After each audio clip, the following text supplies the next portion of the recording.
357 max. It's averaging 1,770. It's a 180 grain Hornady XTP, and it's 19.6 grains of Lil gun. 100 yards, just practicing the trigger pull.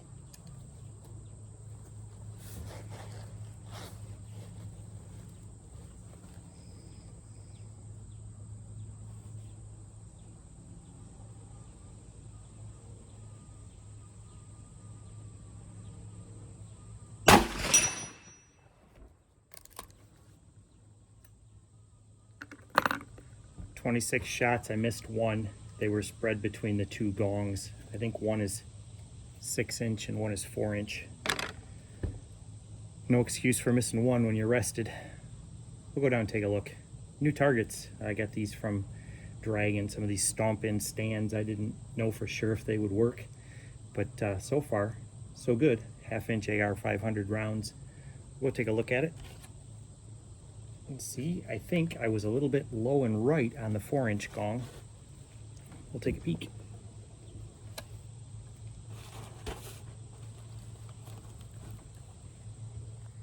Yeah, walking down range, August. It's been kind of humid. It's not too bad today. It's in the 80s. It was 90 on the way out, but it's cooling down now. It's in the evening time. Pretty day other than a little bit humid, but we'll get by. Got shade back there at the 100-yard line.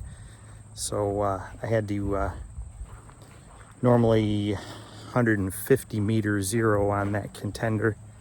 So for 100 meters, it's about 4 MOA. So I did 4.5 MOA for the 100 yards rather than meters, and that seemed to be pretty doggone close. Like I said, I only missed one out of those 26, and I think I was grouping a little low and right on the 4-inch gong, and the other one that I missed was on, I think it's it's 4 or 6. There's two different size gongs, let's say. I missed the smaller gong, and so I went over and finished up on the bigger gong, but it looks like I was collecting the lower right of the little gong. I'll go ahead and flip the camera around now. Okay, here we are approaching the gongs, and yes, indeed, I was kind of kissing the lower right of that 4-inch gong with the max. I might ought to think about bringing it up about an MOA, and left about an MOA. But yeah, I think, what is that? That's a 4-inch one there, and that's a 6, I believe. And these are the stand-up Stomp-In things from Dragon targets, and I bought a set of them, and when they got stomped in a little crooked, but so they're hanging there. But you can see here that I don't think this hook is going to stand up to much from 357 max. It's kicking that gong around on there, and it's tweaked that out of shape. That plate, these two plates, they also came from Dragon targets. They're AR500. The stands are A36, but you can see the splatter is, this is the first time I've had these out. The splatter is kind of collecting it down here, but I'm concerned that that hook is not gonna hold up, which isn't, I thought the failure mode was gonna be how well they stayed in the ground, but fore and aft, they're staying in the ground just fine. They got stomped in at an angle, but I don't know. I bought them, and I kind of thought, yeah, they aren't really going to do the job, because all they have is these hooks on there, and you can run a pipe between a pair of them or whatever. I'll hang this down here while I'm fooling with this. But they just stomp into the ground. They're just a fork on the end there, and they don't go in that far. But I didn't think that was going to be suitable. I kind of wondered, but when they got stomped in, they bent. So this A36 is pretty soft. And I don't know if that hook's gonna hold up or not. That might be a goner before too long. Maybe gongs with a little bit bigger hole that don't torque on that. But that was from 357 max at 100 yards. So I mean, on that 4-inch, or I think it's 4-inch, isn't it? Yeah, I think so. And I think this one's 6. But anyway, of course they're gonna get all splattered up and everything, just like everything you shoot at does. But I I guess they're suitable.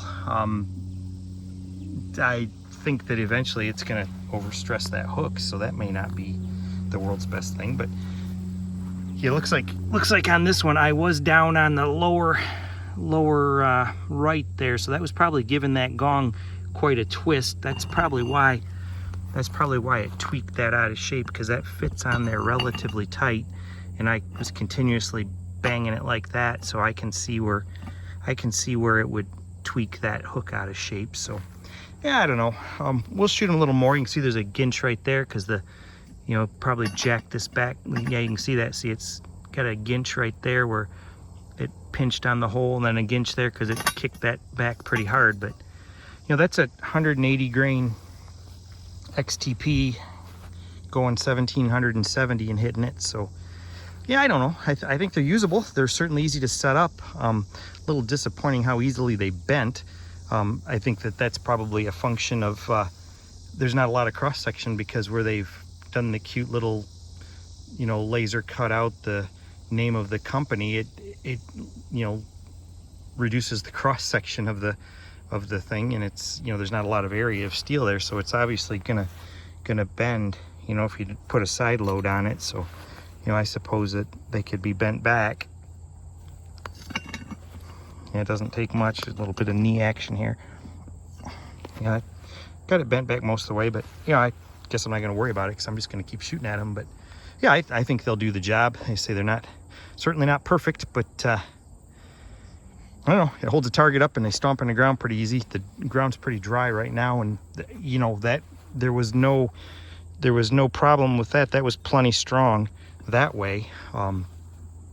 Strong enough, anchored in the ground, strong enough that it's able to bend that hook. So hey, dragging targets, if you see this, a little bit of feedback after smacking them with a little bit of 9mm, a little bit of 22 Hornet, and then 357 Max. So gave them a little bit of a workout today. This is the first time out with them. But anyway, hey, that's all I'm up to. Just practicing with the Contender a little bit, trying to get where I don't move the sights when I squeeze the trigger. That's the key.